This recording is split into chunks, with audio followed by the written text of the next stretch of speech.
పాఠశాల వేద పాఠశాల ఆధ్యాత్మిక విద్యార్థుల అధ్యయనశాల ఆధ్యాత్మిక జీవిత పాఠాల పరిశోధనశాల ఆది నుండి బైబిలు క్లుప్త అధ్యయనానికి మరో సదవకాశం. ఆయా వ్యక్తుల జీవిత పాఠాలు నేర్చుకునే మరో సువర్ణవకాశం.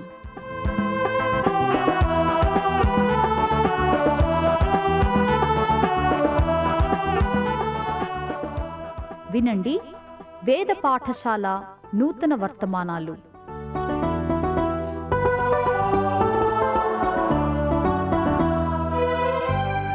రేడియో వేద పాఠశాల శ్రోతలకు స్వాగతం. ఘనత వహించిన థెయోఫిలా, ఆరంభము నుండి కన్నులారా చూచి వాక్య సేవకులైన వారు మనకు అప్పగించిన ప్రకారము మన మధ్యను నెరవేరిన కార్యమును గూర్చి వివరముగా వ్రాయుటకు అనేకులు పూనుకున్నారు. గనుక నీకు ఉపదేశించబడిన సంగతులు నిశ్చయముగా జరిగినవని నీవు తెలుసుకొనుటకై వాటన్నిటినీ మొదటి నుండి తరచి పరిష్కారముగా తెలుసుకొని ఉన్న నేనును నీ పేరిట వాటిని గూర్చి వరుసగా రచించుట యుక్తమని ఎంచితిని. యోదారాజైన హేరోద్ దినములలో యాజకుడైన జకరియా ఉండెను. చరిత్రకారుడైన లూకా తన సువార్త గ్రంథమును ఈ విధంగా ప్రారంభించాడు. మెస్సియా పథకమను అంశమునందు యేసుక్రీస్తు పరిచర్య ఎలాంటిదో లూకా వివరించిన విషయాలు గత తరగతుల్లో మనం నేర్చుకున్నాం. యేసుప్రభు జీవిత చరిత్రను వివరిస్తూ యేసుప్రభు ఏ విధంగా బహిరంగ సువార్త ప్రకటించారో లూకా వ్రాశాడు. తన సంకల్పమును తెలియజేసి బహిరంగంగా ప్రకటించి ప్రభు తన జీవితములో నెరవేర్చారు. ప్రభు తన శిష్యులను, మతనాయకులను, నిన్ను నన్ను ఉద్దేశించి ప్రశ్నించేదేమిటంటే, నా పరిచర్యలో మీరు పాలు పొందుతారా? ప్రపంచ నాయకులకు నిర్దిష్టమైన ప్రణాళిక ఉంటుంది. వారు కలిగి ఉన్న సిద్ధాంతమును సంవత్సరముల తరబడి వ్రాస్తున్నారు గాని ఆచరణలో పెట్టడం లేదు. దేవుని బిడ్డలమైన మనం పరిశుద్ధ గ్రంథాన్ని, జీవగ్రంథాన్ని చదివి లోకములో ఏమి చేయాలో ఒక చిన్న కాగితంపై వ్రాసుకొనుట ఎంతో మంచిది. పరిశుద్ధ గ్రంథమును చదివి దేవుని పనిని ఈ లోకములో ఏ విధముగా చేయాలో వ్రాసుకొని ఆ ప్రకారం చేయాలి. ఎవరికి వారే యేసుక్రీస్తు ఎదుటకు వచ్చి అపోస్తలుడైన పౌలు వలె, ప్రభువా, నేనేమి చేయాలి అని అడగాలి. అప్పుడు ప్రభు ప్రతి విశ్వాసి చేయవలసిన పనిని తెలియజేస్తాడు. యేసు ప్రభు యొక్క పనిలో భాగస్వామ్యము కలిగి క్రీస్తు యొక్క సంకల్పమును అమలు పరచుటకై పరిశుద్ధాత్మ ప్రతి విశ్వాసిని సిద్ధం చేస్తాడు. దేవుని పనిని దేవుని చిత్తానుసారంగా జరిగించుటకై పౌలు వలె దేవుని సన్నిధిలో ప్రార్థించాలి. మత్తయి సువార్తలో వ్రాయబడని కొన్ని విషయాలు లూకా సువార్తలో వ్రాయబడ్డాయి. వాటిని మనము పరిశీలిస్తున్నాం. మిగిలిన సువార్తల్లో లేని విధంగా 132 వచనాల్లో లూకా యేసుక్రీస్తు జన్మను గురించి వ్రాశాడు. నూతన నిబంధనలో యేసు ప్రభును గూర్చిన ఎక్కువ సమాచారము చరిత్రకారుడైన లూకా మనకు అందించి ఉన్నాడు. మార్కు, యోహానులు యేసుప్రభు జన్మను గురించి వ్రాయలేదు. మత్తయి క్లుప్తంగా యేసుప్రభు జన్మను వ్రాశాడు. క్రిస్మస్ సరుకులు కొనుటకు త్వరపడుట కంటే క్రీస్తుని గురించి ముందుగా ఆలోచించండి. అనగా క్రిస్మస్ గురించి ఆలోచించండి. యేసుక్రీస్తు జన్మను గురించి లూకా వ్రాసిన 132 వచనాలను 6 భాగాలుగా విభజించవచ్చు. మొదటిగా బాప్తిసమిచ్చు యోహాను జన్మను వివరించాడు. యేసుక్రీస్తు రాకడను గురించి ప్రవచించిన ప్రవక్తల్లో బాప్తిసమిచ్చు యోహాను చివరి ప్రవక్త. యేసు ప్రభును చూచి, ఇదిగో లోక పాపములను మోసుకొని పోవు దేవుని గొర్రెపిల్ల అని యోహాను ప్రభువును చూచి ప్రకటించాడు. వృద్ధులైన తల్లిదండ్రులకు ఆశ్చర్యంగా యోహాను జన్మించాడు. ఇది ఒక అద్భుతం. వీరి తల్లిదండ్రులు జకరియా, ఎలిజబెత్. వీరిరువురు దేవుని యందు భయభక్తులు కలిగి సకలమైన ఆజ్ఞల చొప్పున నిరపరాధులుగా నడుచుకొనినవారు. జకరియా తన వంతు ప్రకారం దేవాలయములో యాజక ధర్మము జరిగించుచుండగా గబ్రియేలు అను దేవుని దూత అతను దర్శించాడు. దేవుడు మానవుడిగా జన్మించనయున్నాడని, క్రీస్తు చివరి ప్రవక్తగా, మెస్సియ దూతగా యోహాను జకరియా, ఎలిజబెత్తులకు కుమారుడిగా జన్మిస్తాడని దేవదూత చెప్పాడు. జకరియా ఈ మాటలు విని సందేహించాడు. దేవుని ఎదుట నుండి వచ్చిన గబ్రియేలు ఈ శుభవార్తను జకరియాకు అందించాడు. ఈ సంగతి నీవు నమ్మలేదు గనుక ఈ విషయము నెరవేరు వరకు నీవు మాట్లాడక మోగవాడవై ఉందువని దూత పలికాడు. జకరియా కొరకు ఎదురు చూస్తున్నవారు జకరియా వెలుపలికి రానందువలన భయపడ్డారు. జకరియా వెలుపలికి వచ్చి మాట్లాడకుండుట ప్రజలు చూచి అతనికి దేవదర్శనం కలిగిందని తలంచారు. గొప్ప సందేశాన్ని అందించవలసిన యాజకుడు మోగవాడైయుండుట ఎంత విచారకరం! యేసుక్రీస్తు సువార్తను ప్రకటించవలసిన వారు ప్రకటింపలేకపోవడానికి ఒక ముఖ్య కారణమేమిటంటే వారి యొక్క అవిశ్వాసమే. ఒక ప్రసిద్ధ రచయిత మాటల్లో, గొర్రెలు ఎదురు చూచినా అవి మేపబడలేదు. విచారకరమైన విషయమేమనగా అవి తండ్రి బల్లయొద్దనున్నా అవి మేపబడుటలేదు. దీని అర్థమేమిటనగా దేవాలయములో దేవుని మాటలు వినవలెనని ఆశతో ఎదురు చూస్తున్న ప్రజలకు ప్రకటించు వారి అవిశ్వాసం వలన వాక్యము ప్రకటించబడుటలేదు. అటు తరువాత గబ్రియేలు కన్య అయిన మరియ వద్దకు వెళ్లి జకరియాకు తెలిపిన సందేశమును అందించాడు. దేవుడు మానవుడిగా జన్మించనయున్నాడు. స్త్రీలలో దయపొందిన నీవు దేవునికి తల్లివి కానయ్యున్నావు అని పలికాడు. జకరియా వలె మరియ అనుమానించలేదు గాని తొందరపడింది. కలవరముతో ఆమె వేసిన ప్రశ్నేమిటంటే, నేను కన్యను కదా, ఇది ఏలాగు జరుగును? ఈ మాటలను బట్టి తదుపరి భాగములో ఉన్న మరియ సంభాషణ బట్టి దేవదూత తెలిపిన శుభవార్తను మరియ విశ్వసించింది. యాజకుడైన జకరియా నమ్మలేదు కాని కన్య అయిన మరియ విశ్వసించింది. ఎలిజబెత్ 6వ మాసము గర్భవతిగా ఉండగా మరియ ఎలిజబెత్ యొద్దకు వెళ్ళగా ఎలిజబెత్ పరిశుద్ధాత్మతో నిండుకొని ఈ విధంగా ప్రకటించింది, మరియా, నీవు దేవుని మాట యందు విశ్వాసముంచావు గనుక గొప్ప అద్భుతము నీకు సంభవింపనయ్యున్నది. తదుపరి భాగములో రోమా సామ్రాజ్యాధిపతి అయిన కైసరు గురించి వ్రాయబడింది. కొంతమంది చరిత్రకారులు లూకా సువార్తలోని 2వ అధ్యాయములో ఉన్న చారిత్రక సత్యమును సందేహించారు. కాని ఈ 2వ అధ్యాయములో లూకా చరిత్ర సత్యమును స్పష్టముగా తెలియజేశాడు. 2వ అధ్యాయములో లూకా చారిత్రక సత్యమును ఈ విధంగా వ్రాశాడు. ఆ దినములలో సర్వలోకమునకు ప్రజాసంఖ్య వ్రాయవలెనని కైసరు ఔగుస్తు వలన ఆజ్ఞ ఆయను. ఇది కురేనియు సిరియా దేశమునకు అధిపతి అయి ఉన్నప్పుడు జరిగిన మొదటి ప్రజాసంఖ్య. కొందరు పండితులు లూకా వ్రాసిన విషయాన్ని మొదట తప్పుపట్టారు. కాని చరిత్రను ఇంకా లోతుగా పరిశీలించిన తరువాత లూకా వ్రాసిన విషయము రుజువు కావడంతో కైసరు ఔగుస్తు ప్రజాసంఖ్య జరిపించుటకు ఆజ్ఞాపించి ఉన్నాడను సత్యమును అంగీకరించారు.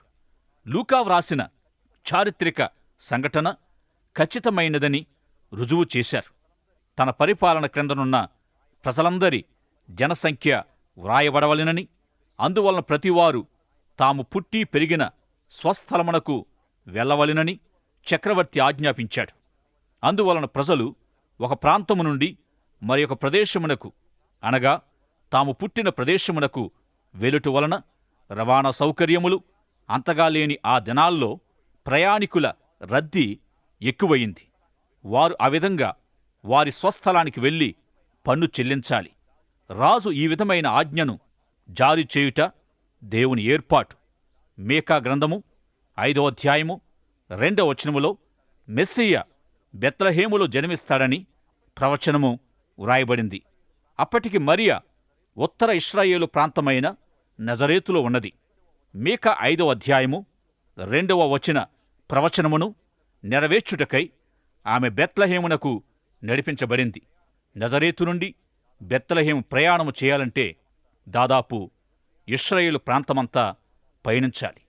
రాజాజ్ఞను బట్టి యోసేపు మరియ బెత్లెహేమునకు ప్రయాణం చేశారు.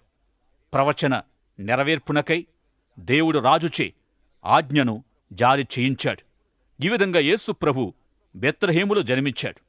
యేసుప్రభు జన్మ ఆశ్చర్యమైనది. యేసుప్రభు జన్మించిన సమయాన్న కొందరు పశువుల కాపరులు బెత్లెహేము వెలుపల గొర్రెలను కాయుచున్నారు. అప్పుడు జరిగిందేమిటంటే, ప్రభు దూత వారి యొద్దకు రాగా వారు నిలిచిన ప్రదేశము ప్రభు మహిమతో ప్రకాశించింది. వారు మిక్కిలిగా భయపడ్డారు. అయితే ఆ దూత, భయపడకుడి, ఇదిగో ప్రజలందరికీ కలుగబోవు మహా సంతోషకరమైన సువర్తమానము నేను మీకు తెలియజేయుచున్నాను. దావీదు పట్టణమునందు నేడు రక్షకుడు మీకు పుట్టి ఉన్నాడు. ఈయన ప్రభువైన క్రీస్తు. దానికిదే మీ కానవాలు. ఒక శిశువు పొత్తిగుడ్డలతో చుట్టబడి ఒక తొట్టిలో పండుకొని ఉన్నాడు. సామాన్యంగా జన్మించిన శిశువు పశువుల తొట్టిలో ఉండడు. కాని సర్వలోకమునకు రక్షకుడైన ప్రభు భూలోకమునకు శరీరధారిగా వచ్చినప్పుడు పరుండినది పశువుల తొట్టిలోనే. ఇది మన కన్నులకు ఆశ్చర్యము కాదా? యేసుక్రీస్తు అందరికీ రక్షకుడు. క్రైస్తవ్యమనగా కొందరికి మాత్రమే అని అనుకోవడం కేవలం పొరపాటు. ప్రపంచములో ఉన్న ప్రతి ఒక్కరిది క్రైస్తవ్యం. ప్రారంభము నుండి క్రైస్తవ్యము కొందరికి మాత్రమే చెందింది కాదు, ప్రతి ఒక్కరికి చెందింది. దేవదూత చెప్పిన మాటను బట్టి కాపరులు బెత్లెహేము వెళ్లి జరిగిన ఆశ్చర్యమైన విషయాన్ని చూచుటకు త్వరపడి వెళ్లి అక్కడ యోసేపును మరియను తొట్టిలో పరుండి ఉన్న శిశువును చూచి ఆనందభరితులయ్యారు. దేవదూత తమతో చెప్పిన విషయము, వారు వచ్చి చూచిన సంగతులను ప్రచురం చేశారు. గొర్రెల కాపరులు చెప్పిన మాటలు విని అందరూ ఆశ్చర్యపడ్డారు. అయితే మరియ ఆ మాటలన్నీయూ తన హృదయములో భద్రము చేసుకొనెను. కాపరులు తాము విన్నవాటిని కన్నవాటిని గూర్చి దేవుని మహిమపరచుచూ తిరిగి వెళ్ళారు. గొర్రెల కాపరులు దేవదూత వలన వినిన శుభవార్తను అందరికీ ప్రచురము చేసిన విధానం పరిశీలించాం. దేవుడు మానవ శరీరం ధరించుకొని భూలోకానికి వచ్చిన శుభవార్తను ప్రత్యేకంగా దేవుడి గొర్రెల కాపరులకు ఎందుకు తెలియపరిచి ఉన్నాడో మీరు ఎన్నడైనా ఆలోచించారా? ఒక యవనస్తుడు నాకు ఈ ప్రశ్న వేశాడు. యేసు ప్రభు జన్మించినప్పుడు ఇంత గొప్ప సంతోషము సంభవిస్తే 30 సంవత్సరాల తర్వాత మెస్సియాను నేనే అని ప్రభు బహిరంగంగా ప్రకటించినప్పుడు ఎవరూ నమ్మలేదు, ఎందుకు అని. మెస్సియా వచ్చి తాను చేయవలసిన పనులను చేస్తాడని అందరూ ఎదురుచూచారు. ఈ ప్రశ్నకు ఈ విధంగా మనము జవాబు చెప్పవచ్చు. యేసుప్రభు జన్మించిన అద్భుత సంఘటన ఎందరికి తెలుసు? యేసుప్రభు జన్మించినప్పుడు ఈ విషయము ఎందరు గ్రహించారు? యేసుప్రభు జన్మను గురించి వృద్ధాప్యములో ఉన్న జకరియా, ఎలిజబెత్ ఎరిగి ఉండవచ్చు. తల్లి అయిన మరియకు ఈ విషయం ముందుగానే దేవదూత ద్వారా తెలియచేయబడింది. మరియా యోసేపుకు ప్రదానం చేయబడింది గనుక ఈ విషయము యోసేపునకు కూడా తెలియచేయబడింది. వీరందరికీ దేవుడు ముందుగానే తన దూత ద్వారా యేసుప్రభు యొక్క జనన విధానాన్ని తెలియజేశాడు. వీరందరితో పాటు మరి గొర్రెల కాపరులకు ఈ విషయం ఎందుకు తెలియచేయించాడు? మరియ గొప్ప విశ్వాసము గల కన్యక.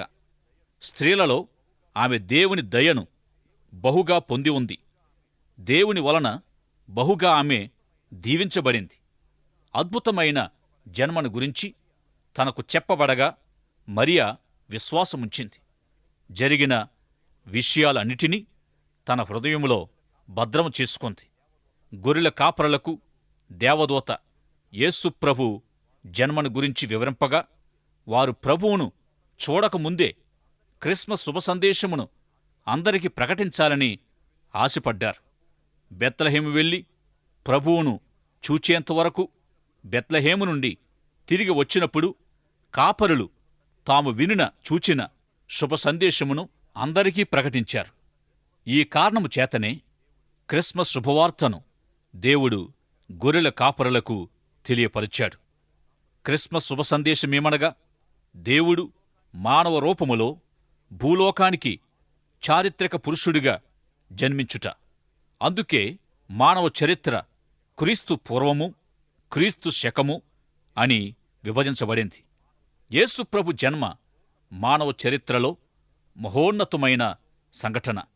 పాత నిబంధనలోనూ నూతన నిబంధనలోనూ అనేక ప్రవచన వాక్యాలలో యేసుప్రభు యొక్క మొదటి రాకను గురించి, రెండవ రాకను గురించి ప్రవచింపబడింది.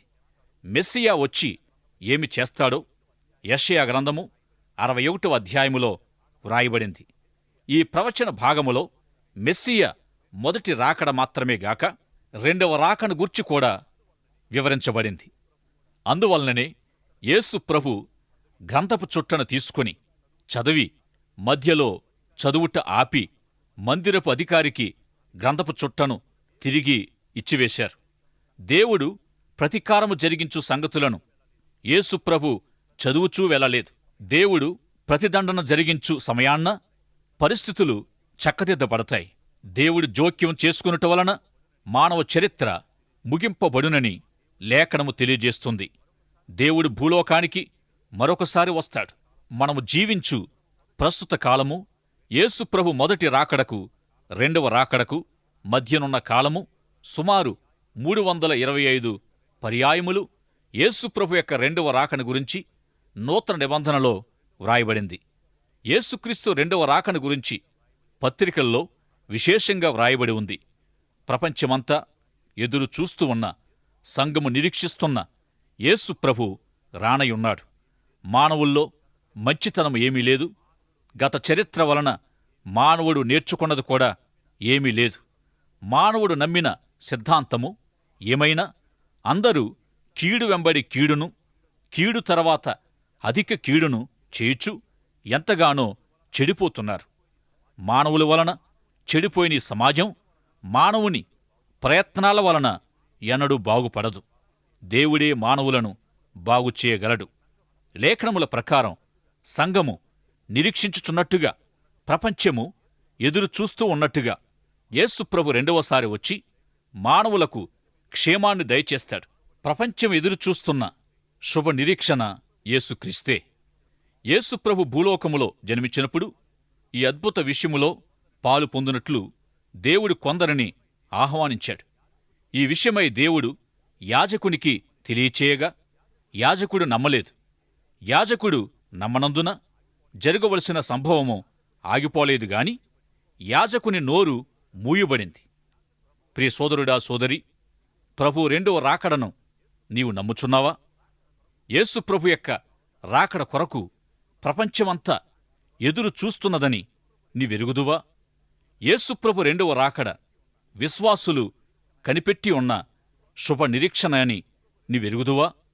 యేసుప్రభు రెండవ రాకను నీవు నిజముగా నమ్మినట్లయితే ఈ మహిమ నిరీక్షణను గూర్చి నీవెందరికి ప్రకటించావు? ఒక మహానగరం మధ్యలో ఉన్న నిరీక్షణ వీధిలో 13 అంతస్తుల భవనము నుండి ఒక వ్యక్తి దూకి ఆత్మహత్య చేసుకున్నాడట. మరునాడు వార్తాపత్రికలు ఈ వార్తను ఈ విధంగా ప్రకటించాయి: నిరీక్షణ వీధి చివరిలో ఆత్మహత్య. దీని అర్థమును మనం గ్రహించాలి. ఒక వ్యక్తి నిరీక్షణ కోల్పోయి నిరీక్షణ అంచుకు వచ్చినప్పుడు ఆత్మహత్య చేసుకుంటాడు.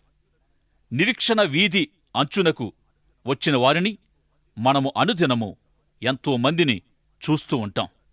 వీరికి నిరీక్షణ లేనందున ఆత్మహత్య చేసుకుంటున్నారు. యేసు ప్రభునందు నీ విశ్వాసముంచిన ఎడల నీకు నిరీక్షణ కలుగుతుంది. అప్పుడు యేసు ప్రభు యొక్క రెండవ రాక కొరకై ఇతర విశ్వాసుల వలె నీవును ఎదురు చూస్తావు. లోకానికి నిరీక్షణ యేసు ప్రభువే. ఈ నిరీక్షణ నీవు కలిగి ఉన్న ఎడల ఈ విషయాన్ని నిరీక్షణ లేని ఇతరులకు నీవు ప్రకటించాలి. జకరియా వలె ఈ విషయాన్ని నీవు విశ్వసించని ఎడల నీవును ఈ శుభ సందేశమును ఇతరులకు ప్రకటింపలేని మగవాడివే. కొందరు యేసు ప్రభు యొక్క రాకను గురించి విశ్వాసముంచుతారు కాని వారు మరియ వలె తలపోయిచు రెండవ రాకడ శ్రమల మధ్యలో వస్తుందా, మొదటిలో వస్తుందా, లేక ఆఖరులో వస్తుందా అని దీర్ఘంగా ఆలోచిస్తూ తలలు పగులగొట్టుకుంటున్నారు. 1000 ఏండ్ల పరిపాలనకు సంబంధించిన సంఘటన శ్రమల కాలం. యేసుప్రభు రెండవ రాకకు ముందు తర్వాత అనేక సంఘటనలు జరుగుతాయి. ఈ విషయమై అనేకులు తల మునకలై తలలు బద్దలు కొట్టుకొనుచూ ఉన్నారు గాని శుభ సందేశమును ప్రకటించుట మరచిపోవచ్చున్నారు. యేసుప్రభు యొక్క రాకలో ఉన్న శుభవార్తను ఇతరులకు ప్రకటింపలేకపోవచ్చున్నారు కాని తమ సమయాన్ని రెండవ రాకడ ఎప్పుడు ఎలా వస్తుందనే విషయం మీదనే వాడుచూ ఉన్నారు. ఈ విషయంలో గొర్రెల కాపరులు మనకు మంచి మాదిరి. యేసుప్రభు శరీరధారిగా జన్మించనయున్నాడన్న వార్త వారికి ప్రకటింపగా వారు చూడకయే ఈ శుభవార్తను నమ్మారు.